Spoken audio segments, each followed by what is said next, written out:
ایک شخص امیر المؤمنین حضرت سیدنا علی المرتضیٰ رضی اللہ عنہ کی خدمت میں حاضر ہوا اور ان سے کسی علمی مسئلہ کے متعلق دریافت کیا۔ حضرت سیدنا علی المرتضیٰ رضی اللہ تعالی عنہ نے اس کے علمی مسئلہ کا شافی جواب دے دیا۔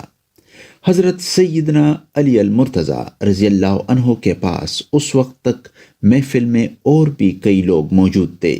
ان میں سے کسی نے کہا کہ یا امیر المومنین، آپ رضی اللہ عنہ کا فرمان بالکل درست ہے، لیکن اس سوال کا اس سے بہتر جواب بھی ہو سکتا تھا۔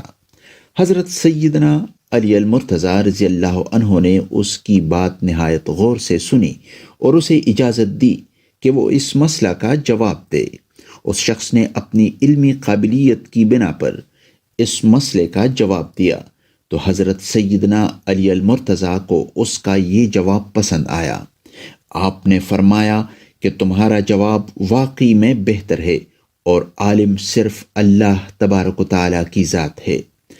حضرت شیخ سعدی رحمۃ اللہ علیہ اس حکایت کو بیان کرنے کے بعد فرماتے ہیں کہ امیر المؤمنین حضرت سیدنا علی المرتضیٰ کی جگہ کوئی دنیاوی بادشاہ ہوتا تو وہ اس شخص کو اس کی گستاخی کی سزا دیتا کہ اس نے اس کے جواب میں اعتراض کیا۔ عام دنیاوی لحاظ سے بھی دیکھا جائے تو بزرگوں کے آگے بولنے کو اخلاق سے گری ہوئی حرکت اور گستاخی قرار دیا جاتا ہے، لیکن حضرت سیدنا علی المرتضیٰ رضی اللہ عنہ نے بجائے ناراض ہونے کے اس شخص کی حوصلہ افزائی کی اور اس کے جواب کو سراہا۔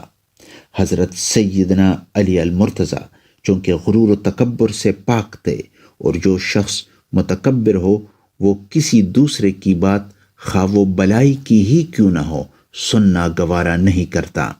اس کی مثال اس پتھر کی سی ہے جس پر خواہ کتنی ہی بارش برسے اس پر پھول نہیں کھلتے، اور پھول تو اس زمین پر کھلتے ہیں جو عاجز ہوتی ہے۔ اس واقعے کا نصیحت آموز پہلو یہ ہے کہ یاد رکھنا چاہیے کہ اگر کوئی اچھا مشورہ دے تو بجائے ناراض اور غصہ ہونے کے اس کے مشورے اور اچھی بات کو سننا چاہیے۔ اچھے مشورہ پر عمل کرنے کی کوشش کرنی چاہیے۔ عالم صرف اللہ تبارک و تعالیٰ کی ذات ہے اور تمام علوم کا مرکز اللہ تبارک و تعالیٰ ہی ہے۔